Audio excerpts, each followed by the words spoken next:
Alright, we have four movies this week, two of which are from Netflix and two of which are from theaters. And one of the Netflix movies being one that I didn't know even existed, so I'm a little late on it actually, which will be the last one we talk about. But unlike usual, Netflix actually has a movie that's a pretty big deal and is actually worth talking about. So I think that's going to be the one we start with before we get into the theatrical releases this week. So let's start with El Camino, the Breaking Bad movie that just kind of got dropped on us really, really recently. Like starting with the poster, and then it was like, oh, is this thing like real? And it's like, when did they do this? And it was like this really well-kept secret for a while, apparently. Now, as far as it being a well-kept secret, I tried to stay away from as much as I could prior to seeing it. So, like, I didn't really see much outside of that first poster, and, like, the thumbnail of the trailer, but, which is a scene that's not even in the movie, so it doesn't matter. I don't know what people know and don't know going into this, so it's like, I'm not gonna, like, outright spoil this, but there will probably be some things mentioned, that may not be knowledge prior to going into the movie.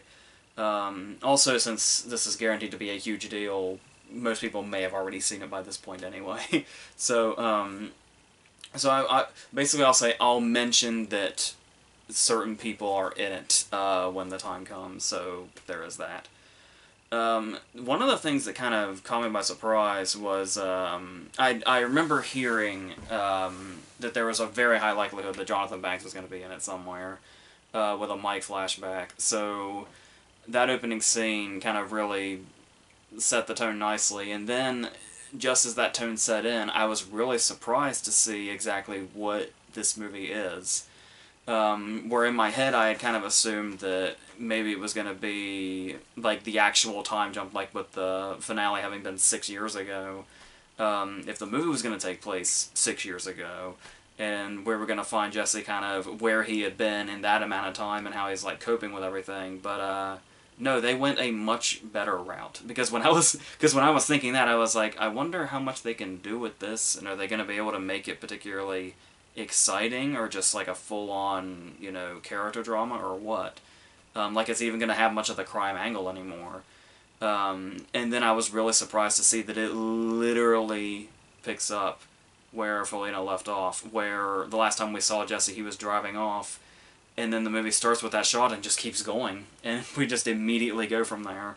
And that's amazing. I love that it's like a direct continuation, especially since obviously with Vince Gilligan writing and directing it, and all the cast members coming back that do, it really felt like there had been like no time that had passed. I mean, there's certain cast members throughout it that have aged a little bit in the 6 years and maybe gotten a little bigger.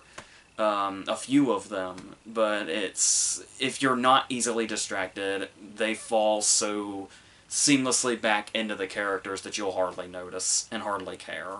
Because it just kind of feels so instantaneous the second you see them again. And of course, the first two characters we run into again are Badger and Skinny Pete, and it's really interesting to see how when Jesse shows up at their door, so haggard and worn down, they don't even recognize him at first. It's kind of fun to see how quickly Badger and Skinny Pete become, like, more responsible than we've ever seen them before. They at least act it, as they, like, take care of him. And it's almost like like, as soon as we see them and they're playing video games, it's like, oh, yep, they're exactly as we left them.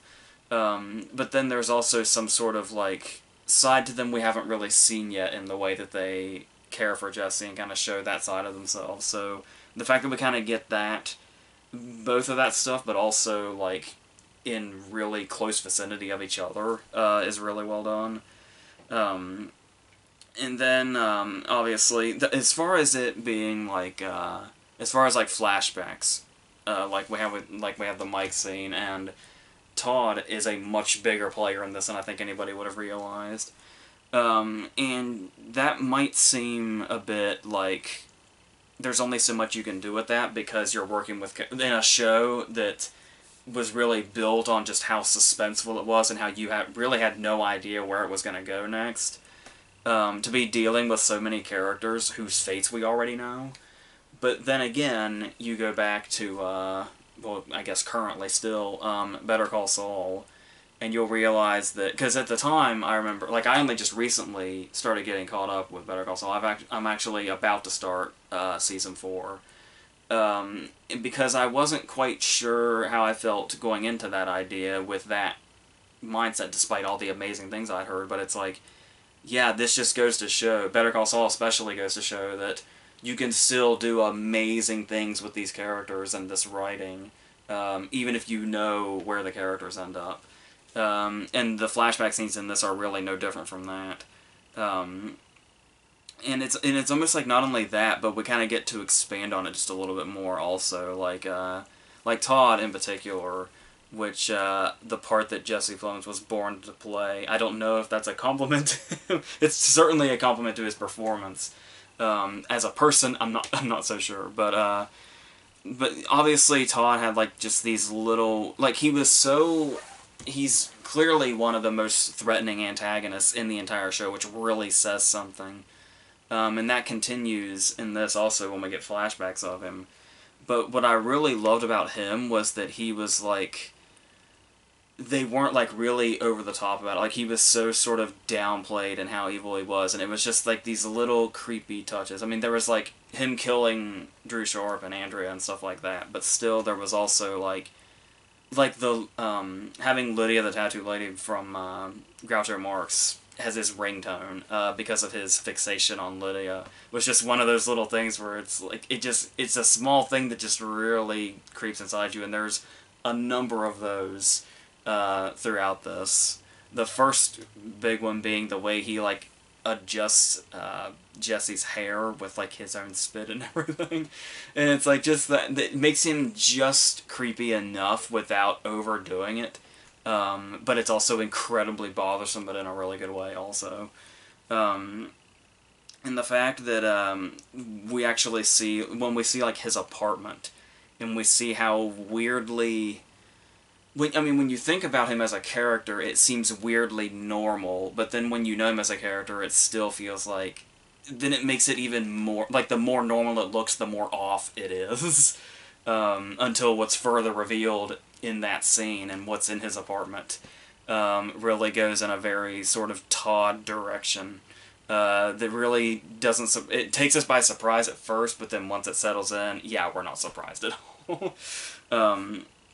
And so yeah, just the way they handle the flashbacks, but are able to show the characters even more so in those ways, is just really appealing. And it's sort of like, it reminded me a lot of what It Chapter 2 did with its flashbacks, where it's like, it almost will make you kind of, when you go back and watch the show again, which I've done, I watched the whole show leading up to the finale, and then I've watched it more or less in its entirety twice in the past 6 years since it's been over.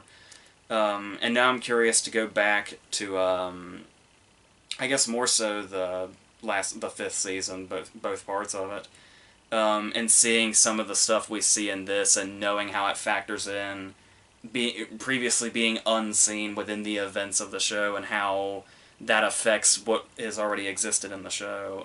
And I feel like that could kind of have a really positive impact on it. Like, just when you think the show wasn't one of the greatest things ever as is, the fact that you can kind of still add to it, and you're not in any way running it to the ground. If anything, you're just enriching it more. And it's like every time you think it's impossible for them to add something more of worth between El Camino and Better Call Saul, they somehow still are finding ways. It almost makes you think, like, they could probably do this forever if they really wanted to, if the writing stayed up to par. And it's... Yeah, and you keep having your returning cast members also. There's also a moment with Kenny, Kevin Rankin's character, one of Jack's guys, where it kind of shows like the early stages of when they had Jesse hostage, and there's just this one scene that's just kind of just this simple act that they make Jesse do over and over again, but it's just so like progressively dehumanizing the longer the scene goes. And it's like just, we do see him in the cage a few times, but even scenes like that, where we just kind of see what was the start of the tipping point of where Jesse ended up, like that shell of a human being he was when he finally got out. Just sort of like, it just, everything just adds to it and makes what was already there probably even better. So, they're able to do this also with, interestingly enough, with like so many famous lines and scenes from the show. I was kind of relieved of how little fan service is in it. I guess that depends on what your definition of fan service is and how you react to that sort of thing. The only thing that really kind of gave me that vibe, where I thought maybe it was like just over the line just a little bit, was Larry Hankin comes back, who plays Joe, the junkyard guy that they take the car, or they're going to take the car to. Recreates the magnets line to show that he remembers who Jesse is. And is talking about how shocked he was that plan worked. Apart from that, I think that's really about, as far as I would feel fan service. I mean, there's one moment where, like, Jesse's walking through, like, his parents' house, and there's, like, the closed-off opening to what would be a crawl space. And it's like, I can just, as soon as I saw that, I could just hear fans in my mind just going, crawl space. And that's all it really is. It's not even the same place, or the same house, but it's just kind of forever solidified in Breaking Bad's whole sort of thing, its whole essence. And then there's stuff where I think it really does work, and at this point I'm just making assumptions. I'm not even positive this is what they were going for. But when he reaches a street that's called, like, Hawley Avenue, and it's like the name Hawley, it's almost like it's, and he shortly heard about the final events of the show after he had left on the radio, and so it's like the sort of Hawley Avenue sign sort of like, it felt like this whole thing of he just can't get away from it, like it's just, like it's gonna literally be at every corner. So the stuff like that I feel works just fine. And then you've got another major returning character in Robert Forster, whose only other appearance was Granite State, I think, the vacuum guy that could make you disappear or whatever, and how much that works into the plot, and how it just kind of somehow all makes perfect sense, where it's like, but obviously there's multiple obstacles, but there's just, the few scenes between them are, like, really, really great. Like, this is what the movie does really well, whether it be the scenes with Robert Forster where we see, you know, Jesse's desperation reaching peak levels, which, once again, is really saying something. But then there's, like, a couple of scenes where there's, like, standoffs that are also really, really tense, and it's like, this movie works not only as a whole in itself, but as that sort of epilogue to the whole series itself, but it also really shines in just the individual scenes alone. Like, there's a number of scenes in this movie where if they were standalone, like, short films, they would still work just individually by themselves, because they're just so well done and evoke so much emotion or so much tension, whichever it, you know, needs. And it's, yeah, and then there's, because I do remember that video where they were talking about, when they were showing Cranston and Aaron Paul cold reading Felina, and the way it's described in the script is Gilligan just said that we're not sure where Jesse's going, but he would like to think it's a better place wherever that is. And I like that they're able to kind of do both things with that. Like, that could have been an ending fine just as it was, but you can also see where Gilligan had enough passion for Jesse as a character to where it's like, we can assume that he goes up to something better, and I can just say that because I'm the writer, but it's like, to actually get closure is something to where it's like, it's something that you don't realize how much you need it until you get it, and then it just really works in that regard. So there's, yeah, and of course there is a lot of really cool shots also, because one of the great things about Breaking Bad was always how cinematic it felt. Like, this is definitely a movie that they could have put in. I totally would have loved to have seen in theaters, quite honestly. And whether it be, you know, some of those transitions are also there's one particular shot when he's searching through Todd's apartment, and we get like a whole layout of where it's like a clue board, and we see it's like a montage, but it's just in that one look down, which is really great. There's also some really great editing. There's one that it might seem a little bit gimmicky sometimes, but I still love it anyway. When Jesse finds a Haida key. And he pulls it out of the ground and blows the dirt off of it. And just when he blows the dirt off of it, it cuts to the door unlocking. And just even little things like that were just really bring the whole thing to life. So yeah, and then like I said, every now and then there might be a distracting thing, like somebody might look older, or then even when it's supposed to be slightly in the past. But at the same time, it's like not like I said. Not only will it take like a short attention span to get really caught up in something like that, but also the fact that you can tell with how much secrecy this was under, how there probably wasn't a whole lot of preparation, at least for the actors anyway. Like, I can only imagine it couldn't have been too long between this being sprung on them and production, given how in close quarters it probably had to be to keep the secret low, but yeah, pretty much this whole thing was working for me. When it's, like I said, some people may think it might seem, unnecessary or whatever. I think that's what some people thought about Better Call Saul before that happened, and we've seen how that turned out, so, yeah. Like I said, as far as, Aaron Paul just really living in this performance, like seemingly just picking up right where he left off, despite how you would think. Because that's another weird thing about the flashbacks, is with the show, he was able to have that progression, starting off as like the naive stoner type or whatever, or method or whatever, and then he just gets worse and worse as it goes. And he still, every time he tries to be a good person, it always backfires on him and brings him further down the bad rabbit hole. Ultimately being what we see him as at the end. And it's like with the flashbacks, now the character in those back and forths that he did for like 6 years, he's like in real close vicinity going back and forth, which is, I can't even imagine how you would get from one mindset to the other and go back and forth, but he is able to do it. It's still such a shame that his movie career hasn't taken off as much as his talent really could make it go, but his TV life seems pretty healthy, so whatever's working for him is great. Like I said, whether it be when it's a flashback and he's the Jesse that we used to know that's almost entirely comedic, or there's the broken down moments. There's one particular heartbreaking moment with Todd where he's like, he basically has to decide between eating like real food for the first time in forever, and God knows when he will again, versus escape, where he might be free but he might not get the chance to do something like that. And it's just the dilemmas like that just really, yeah, so just seeing this character put through the ringer is can be hard to watch, but I mean, we watched it for as long as we did, and it was some of the best character development we've probably ever seen.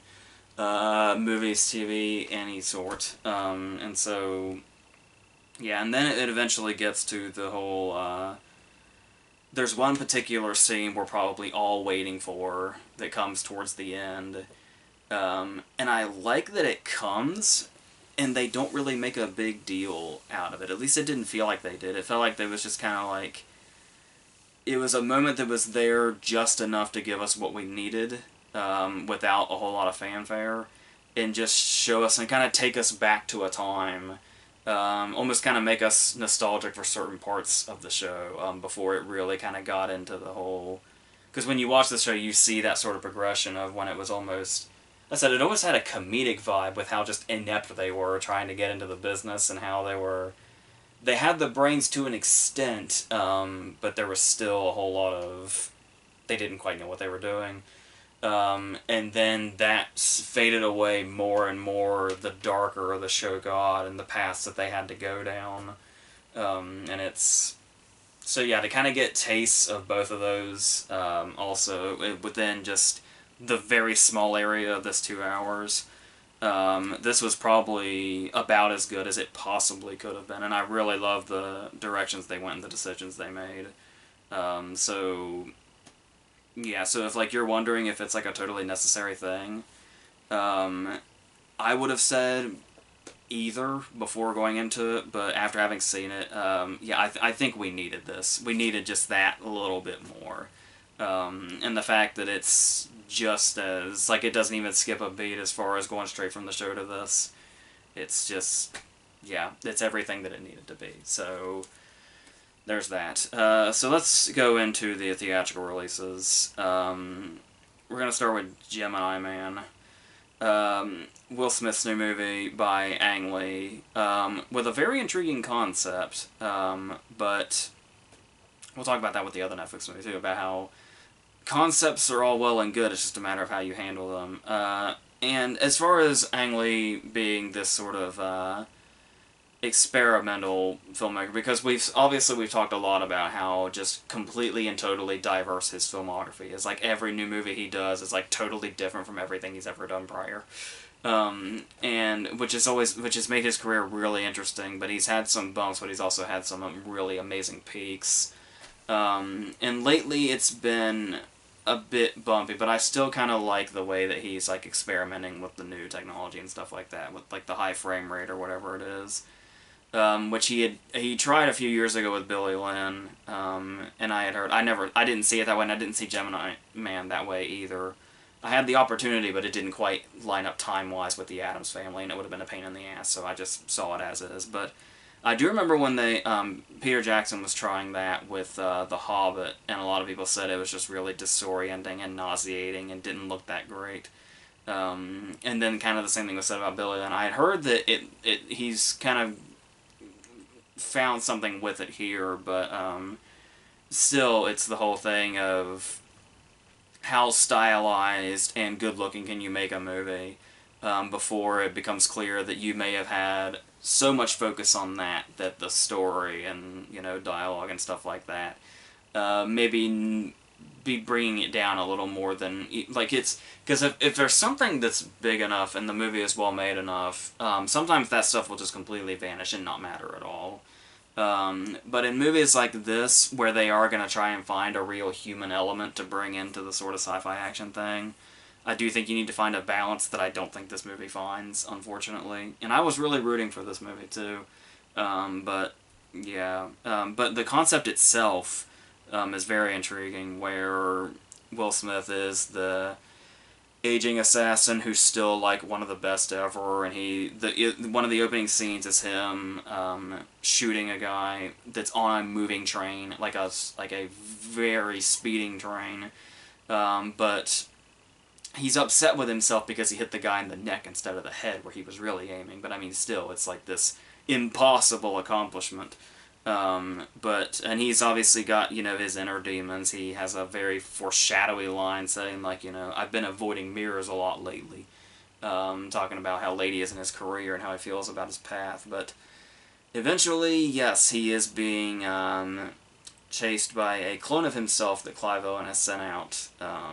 And he's going to have to do battle with a younger version of himself, a version of himself that still sees the world as he did at that age, at like 23, I think they say it is. And yeah, so Looper comparisons are obviously inevitable, but this one, unlike Looper, this one doesn't really have many ideas to expand on, and the ones that they do don't go in that many interesting directions. So what I'm really trying to say is just watch Looper again. But as far as, like I said, the technology, there is something interesting about the whole de-aged Will Smith thing, where it's like, I watched like a little sort of featurette thing on it where it was like, they were talking about how it wasn't just necessarily the de-aging stuff that we've been seeing, like in the Marvel movies and stuff like that, but, or like we saw in It Too, again, but, the fact that it was like this brand new technology that was like basically de-aging Will Smith like in the moment, like as they were filming it, like they would film it and then they could just do it pretty much instantly, something like that. And so and so it kind of gave them more room to like know exactly what it was gonna, possibly what it was gonna look like on a theater screen as they were doing it, rather than saying, well, let's hope post production pays off and just do everything. So yeah, so it's obviously, worth, acknowledging that. And that's the thing too, is I do think that if they kind of just, like, the simpler this movie could have been, probably the better off it would have been. Because, like I said, if you're going to put all this stock into the technology of it and kind of try to, you know, put all your work into showing movies in kind of a new way, it's probably best to use the simplest stories you can get, so you don't have to try to handle so much at once. And it's like, and you don't have to be overly complex to be great. Like if you look at stuff like Fury Road or something, it's like, as long as like the craft is there and the story's simple enough that you don't need to put too much in it for it to match what you're trying to do, you can do amazing things. But we're, once again, there's something weird, like, at the same time, Hollywood seems to be, people keep saying Hollywood seems to be getting lazier, but it also seems to want to overcomplicate all of its stories too, when they're kind of trying, like, fresher concepts. And I just kind of got this bad sense of where this was headed when we got introduced to the Mary Elizabeth Winstead character, where they talk to each other once, and then he comes to the conclusion that she might be, like, spying on him or working with his agency or something.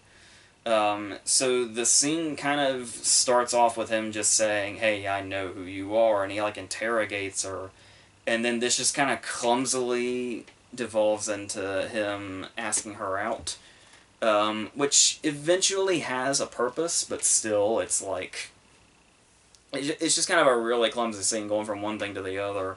And it's like, I just, I think Mary Elizabeth Winstead is great, like, in general, but this character, I can just really see, like, this movie's just gonna be tripping all over itself the more it tries to do, isn't it?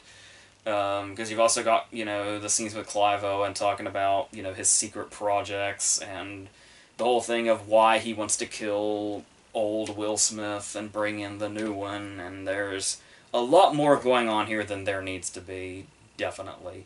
And then there's also, like, the dialogue in general, like I said, really shouldn't be that much of a focus in a movie like this, but then there's just stuff that's so weirdly half-assed, that it should not stick out as much as it does.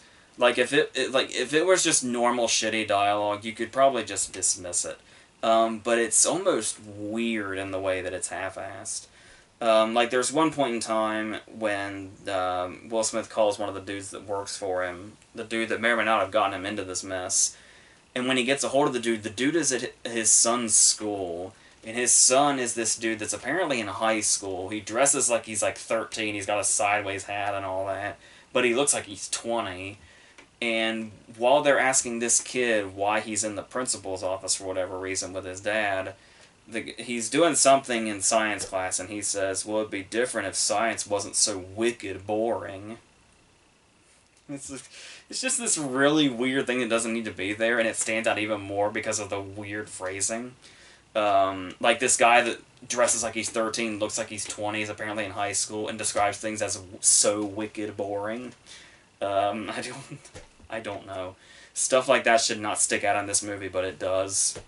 I'm probably going to remember that little scene alone and associate it with the quality of this movie forever. When it should have been something that either wasn't there at all or should have just come and gone quickly because we were on to the next more important thing. But no, this is the shit we're stuck with.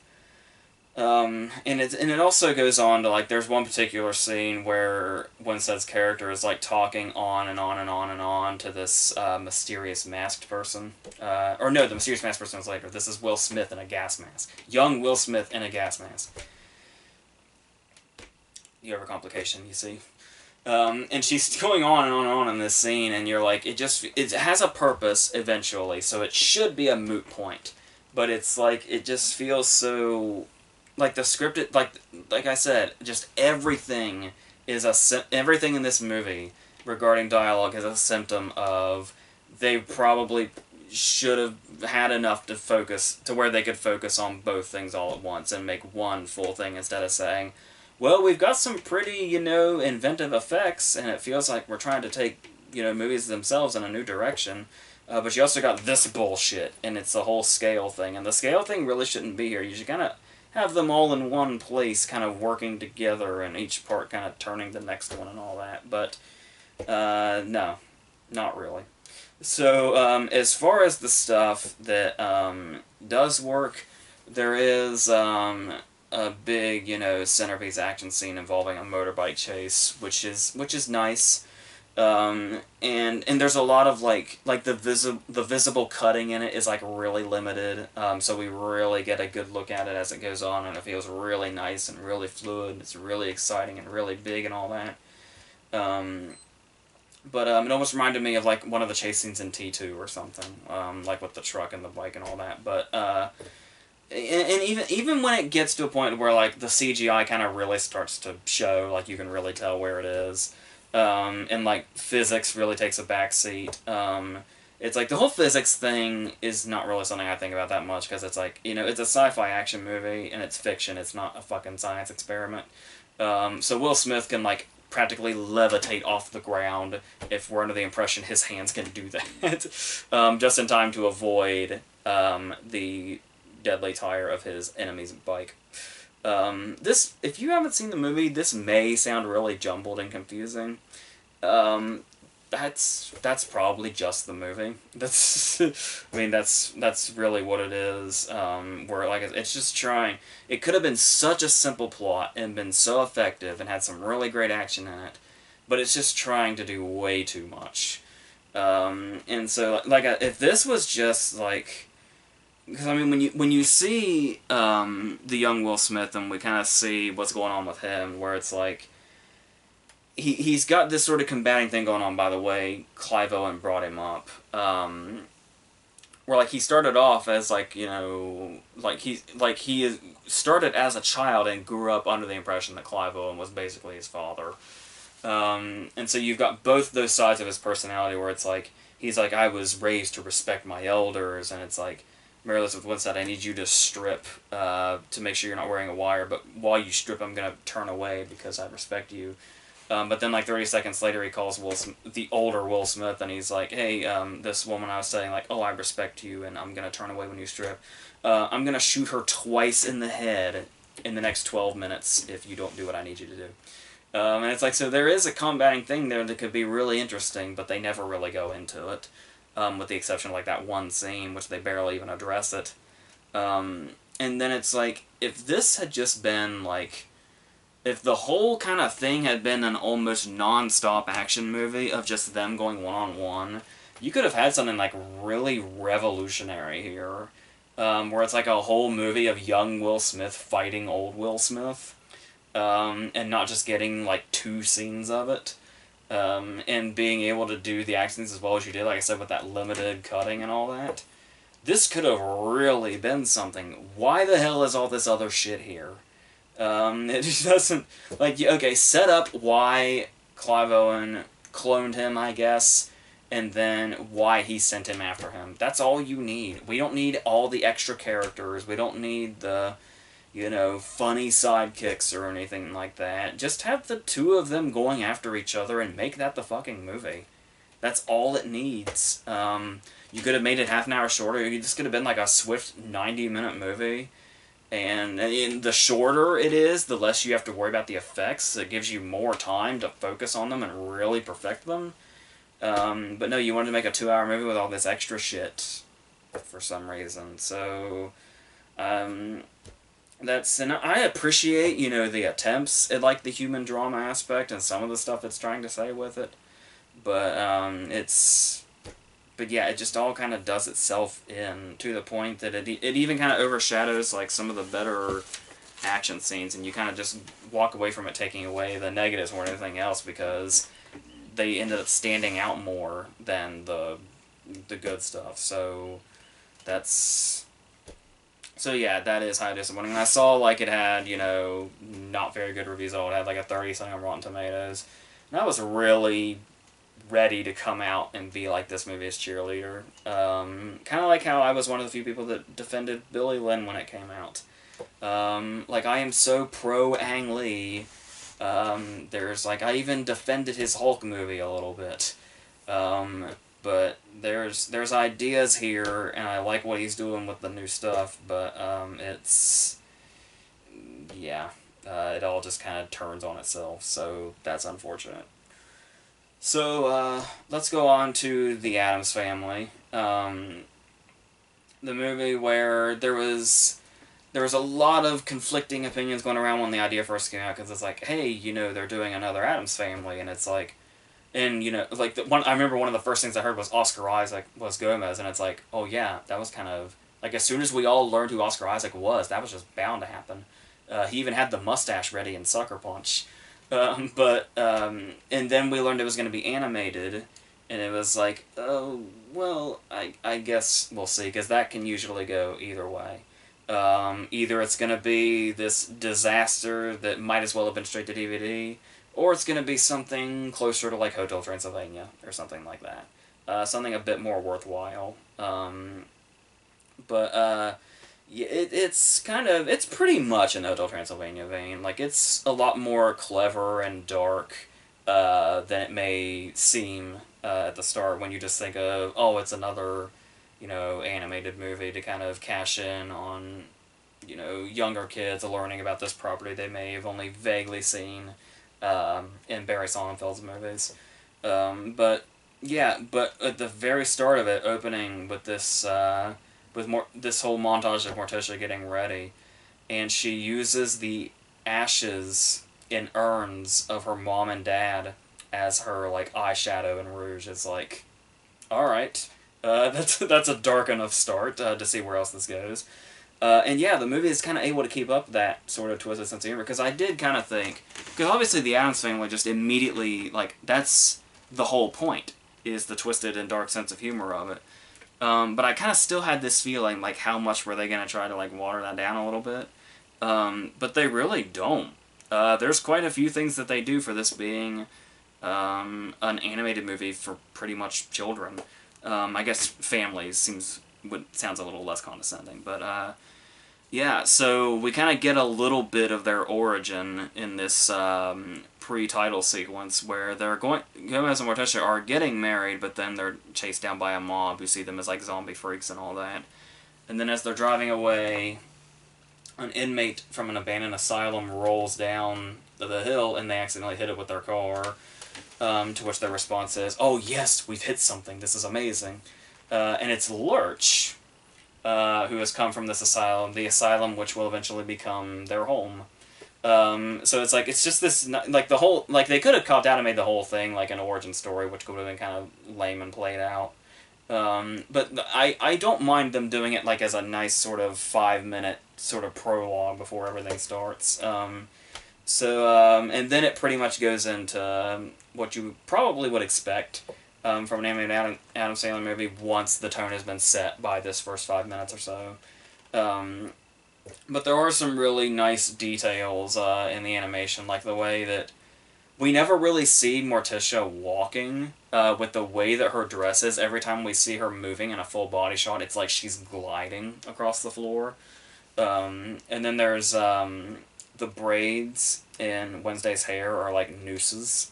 And so details like that I do think work well. And then the fact that Thing, you know, being a hand, there was only so much they could do in the Barry Sonnenfeld movies. But this kind of gives, the animation gives Thing the freedom to be a bit more animated in how he moves and how he kind of contorts himself and all that. So stuff that they couldn't necessarily do in the other movies that make this movie sort of... It seemed like it was a worthwhile idea to kind of try to expand on a little bit through animation. So, yeah. And as far as, like, you know, casting goes, like I said, Oscar Isaac is pretty much perfect. Charlie is more or less also kind of she's also the kind of one where you can kind of visualize her playing a live action Morticia also, so that all worked. Like I think that's what makes a lot of the casting work, is you can imagine at least the two of them in the parts as it goes on. Chloe Moretz basically played a version of Wednesday a little bit in Dark Shadows, and 7 years later she can't get away from it. She's still doing it. And there's even a school subplot that kind of mirrors what she went through as Hit Girl and Kick-Ass 2. So it's like all these years later she still can't get away from those parts. But almost to the point to where you almost want to criticize it for being uninspired. Kind of in the same way where when you look at the cast list and you see names like even people who hear quickly, like Martin Short and Catherine O'Hara as the voices, like we never even see them like in a body form, but Morticia's parents, who she summoned in a seance. It's great stuff. But then you get stuff like Uncle Fester as Nick Kroll. And yeah, Nick Kroll can do some stuff with his voice, but at the same time it almost feels like that's a huge waste of Uncle Fester. Whereas, like, especially when you got Oscar Isaac and Charlize as Gomez and Morticia, it's like I feel like you could have gotten a more inspired, sort of out there choice, and maybe somebody that kind of felt more appropriate from the get-go. But yeah, I mean, you always want to encourage, actors to do the sort of creating a character entirely and being somebody unexpected, just strictly through their voice. But Nick Kroll kind of feels more like he would be the choice for Uncle Fester if this was like a TV version, like a like a made-for-TV sequel to this animated movie, with a much bigger and better name in the actual movie. But no, Nick Kroll is here, so it's fine. I guess it's not too much to get worked up over. He's not, because Uncle Fester's not near as crucial to the plot in this as he is in the live-action movie, so there is that. And there's also somebody else who looks absolutely nothing like their animated counterpart in Finn Wolfhard as Pugsley, who the kind of back and forth between him and Chloe Moretz do. There is something there for sure, and then every now and then they throw in little references like. Before they call it out, it's interesting to note when you know that Pugsley is Finn Wolfhard, and you see that there is a particular scene where he's distracted by a floating red balloon. And it's like, oh, because it's Finn Wolfhard, red balloon and all that. But then there's the actual line where Morticia has the balloon and says, usually there's a murderous clown attached to these. And it's like, yes, we understood the reference. It was also in Goosebumps too. So yeah. It's obviously, there's not a whole lot you can do plot-wise. I think there were like 2 plots you can do for the Addams Family, and the 2 movies covered them. So, there's not a whole lot you can do. Even the Allison Janney character, that's kind of a cross between interestingly enough, 2 Tim Burton characters. She's like Otho in Beetlejuice, and she's like a culmination of the Housewives and Edward Scissorhands. The Kathy Baker one more specifically. But she still is almost like she is playing a Joan Cusack type, like for instance the Joan Cusack character in Addams Family Values. So yeah, as far as that goes, there's not a whole lot they can do. So it's just a matter of what they do with the little creative things on the side that really bring it to life. And interestingly enough, that is enough. Unlike Gemini Man. The stuff on the side is enough to keep it afloat, even with a sort of lackluster story. So, and like every now and then there's like a little musical interlude with Lurch at the harpsichord between him and Thing, and it's like stuff like that. I can see it being gratuitous, especially in like an animated movie where they just add music just for the sake of it. Whereas they got so fucking lazy making Hotel Transylvania 3, that's just what the climax is them just fucking playing music. And it's like, but there's still something so like sort of charming about it, and really funny oftentimes also.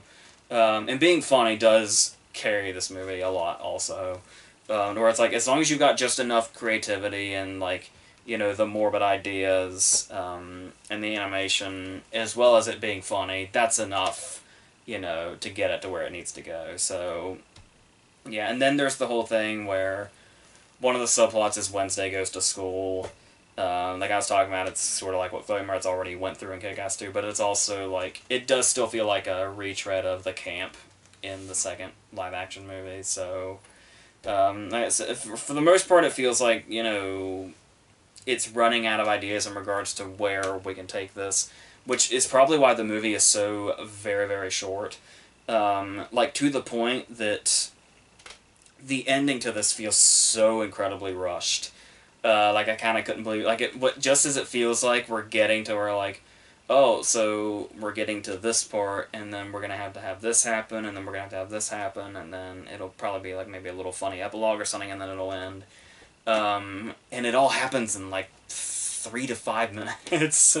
Like, it suddenly gets really in a big hurry, and I think it's kind of, it almost feels like a sign of, we got as far as we could, we didn't quite reach an hour and a half, and, you know, credits will get us to a reasonable runtime, but, yeah, there's only so much we could do. But what we did the best with what we had, and, yeah, it's fine. It'll probably be entertaining to most people. Like I said, the dark sense of humor that you may be afraid isn't there is certainly there, for sure. There is, the first time we see Wednesday, she wakes up in bed and she's got her head inside of a guillotine that's about to come down on her. So they don't shy away from the stuff like that. So yeah, it's fine. It's charming and funny and really short. And that's about all you can really ask from a movie like this nowadays. So there that is. So let's end on In the Tall Grass. We're going back to Netflix again. In the Tall Grass, you may know, is the story that was like 10 or so pages long by Stephen King and his son Joe Hill. Joe Hill, who wrote like Heart-Shaped Box and Horns and all that. This being a Netflix movie kind of gave me hope, because the King adaptations to come out of Netflix so far, like Gerald's Game in 1922, were really good, and really good adaptation-wise also. So it's like, there's not much you can fail with here, and you've got an intriguing enough concept, but I did kind of wonder something going into it, and when I realized this had been made into this movie, is, how much can you really do adaptation-wise with something like this? It kind of reminded me of Bird Box, where Bird Box as a book really, really works because there's that certain perspective of being behind the blindfold and not being able to see out and having the perspective of those characters that works a lot better in a book than it does as a movie. And if Netflix was going to make that mistake again by adapting sort of the wrong horror story, because it just works better from the exact perspective of the characters than it does as a whole outlook of it. But, I mean, there is a nice opening shot that kind of evokes, you know, Kubrick in the way of that shot we get in The Shining looking down at the hedge maze, where we see, you know, the grass. And it's, like, really dooming and, you know, ominous and all that. But then, yeah, you realize that they've taken this story that's, like, 10 pages long and has a very simple concept, and the movie's about an hour 45. As soon as I saw that runtime, I was like, they fucked up. I can already tell. They, once again, just like I was talking about with Gemini Man, they just want to overcomplicate the shit out of everything for no reason, when you've got a perfectly fine concept right there at the front. This whole idea of, it's a brother and sister driving down the road, and the sister is pregnant, so they're going to stay with, like, their grandparents or something, to sort of get away from everything, and their brother and sister practically are attached at the hip. I'm thinking more of the story as I say this. I can't remember how much the movie addressed, and that's probably a bad thing. But eventually they hear a child calling out in the tall grass in the middle of nowhere in Kansas, saying, wasn't Kansas also Children of the Corn? So that kind of makes sense. And so they get out, and they go into the grass, and lo and behold, once you're in the grass, you can't find your way out, and it's just constantly shifting. And there is something here that I feel like they could have handled a little more. It's something that I do think, though, needs, like, theater sound as opposed to Netflix sound, like TV sound, and that's the idea of the way they talk in the story about how they can tell things are moving because whenever one of them talks to hear the other to try to find the other, it always feels like it's coming from a different place. And I think there was even a point in time in the story when they heard the words like "help us," just like that, just "help us," but "help" felt like it was coming from one direction, and "us" sounded like it was from a different side. And it's like, that's gonna be hard to translate to film. Really difficult. But every now and then they kind of do it. Like, I like the way they did the reveal of the two of them are in different places and they jump up and they can see each other. And then they don't move and they jump up again and they're like really far apart. Like, that's just jarring enough to be, like, to really set in the tone of the concept itself. And yeah, so, and then there's also stuff here, though, that they don't go into that could have really benefited, like, but they could have benefited, but at the same time, I'm not really sure how they could have done it, especially without retreading. Like, the way, in the story, she's thinking about the drinks that she left behind in the car, like the Coke. And it's like the more she thinks about the Coke logo, like it almost like gives her a nostalgia for the taste, despite the fact that it's something she probably just drank. But it feels so far away once you're in the tall grass. And it reminded me of like in 127 Hours when Franco is like remembering like Sprite commercials and it's making his thirst even worse. And it's like that's the kind of thing that is really hard to translate in a way without just coming off like Danny Boyle. So they just didn't try it at all. They decided to take the focus in other directions. When it becomes like really sort of like once it gets into the whole loop thing, and then it lost me very very quickly. 45 minute. The movie's an hour 45. The story is like 10 pages. If they 45 minutes into this movie, I was sick of it, and it had like an hour to go, and that 45 minutes in may be generous saying that, but yeah. So, but there were things in that first 45 minutes or so that I was liking as far as how they did this concept. I like the fact that there's one of the first things you think of when you think of people being like trapped in a movie is they're going to pad their runtime with flashbacks. That's usually what happens. And I like the fact that they didn't do that this time. So it really gives you the feel of being trapped, that we don't quite leave. But they do introduce a character that is like mentioned once in the story, and he basically becomes like one of the main characters, if not the main character, and somebody we follow for a majority of the movie. Once they give up on the concept, they're like, "Hey, this is really good. This could, like, we could be, a really sort of, this really should be a short film, is what it should be. You could probably make this 15 or 20 minutes long and make an effective thing out of it. Almost by maybe adapting the story almost directly. Like I said, there's some things in there that are kind of unadaptable, or if you try, you're probably going to fail, unfortunately. It just comes with the territory, but there is something here, and making an hour 45 movie out of it is not going to be doing that. So I'm not sure if I dislike them bringing in this other character from the outside more than I would have disliked if they added flashbacks. Because either way, it takes us out of the whole trapped feeling that the movie sets in, and that's the most important thing it's got going on. It's the whole point. And then, like I said, it gets even worse when you set in the whole loop thing, because then they can basically do whatever the fuck they want. And it just is going to get worse. And then there's the whole... And for a while there also, the pacing felt really off. Sometimes it felt like they were moving way too fast, and other times it was like, good God, I feel like this is never going to fucking end.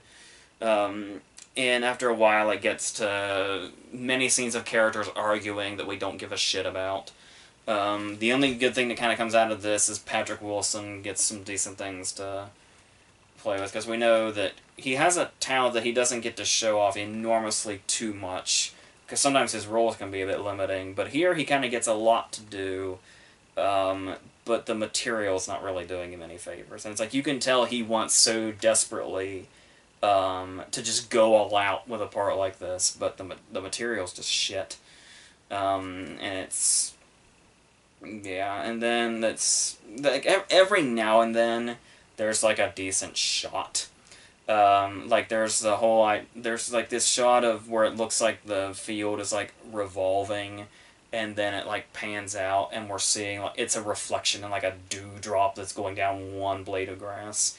And it's like stuff like that can liven up the proceedings a little bit, but they're so few and far between. So Like I said, I got tired of this really fast, which is a shame because the story is really sort of sick and twisted and kind of gives you that really trapped feel and has a really great concept. And it's just the right length, gets just the right points across. But, yeah, so.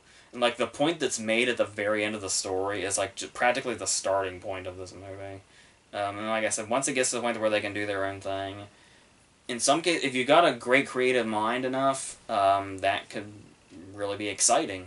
But when it's this bullshit, it's a death curse. So that's I said this movie was doomed by its runtime from the get go. But and I hate to seem like I kind of jumped on that too fast, but I mean, this is the outcome. So yeah, and it kind of ends up feeling more like the more it goes on, especially it starts to feel more like the cheap TV movie versions of King's stories rather than one of his more like cinematic ones. So like I said, I'll stick by the fact that this did not need to be a feature length movie. It could have easily been a short and would have been just as effective, and without you having to try to overcomplicate yourself for no fucking reason. With just dumber and dumber shit as it goes on. So yeah, so that is an incredible disappointment. But like I said, it's hard to be disappointed about something I only knew existed very recently. I had no idea they had adapted this or had plans to adapt it, and then just kind of appeared. So yeah, so that's I think what this week is. So the Breaking Bad movie is amazing, and everything else is whatever. I mean, the Addams Family is fine too. So, but mostly a lot of really underwhelming stuff. So, yeah. So next week is going to be Zombieland 2 and Maleficent 2. So we'll see how those go. Obviously, I'm not the biggest Maleficent fan, but we'll see what Zombieland has to bring, and maybe Maleficent will step up its game or something. I don't know. And then the horror verses will continue, and like I said, me and my brother are going to have a few videos that should be exciting, and we'll do predictions again at the end of the month. So October is just going to pretty much be non-stop. So yeah, so I should probably get on to the next verses I'll probably do right after this. So until all that stuff, that's it.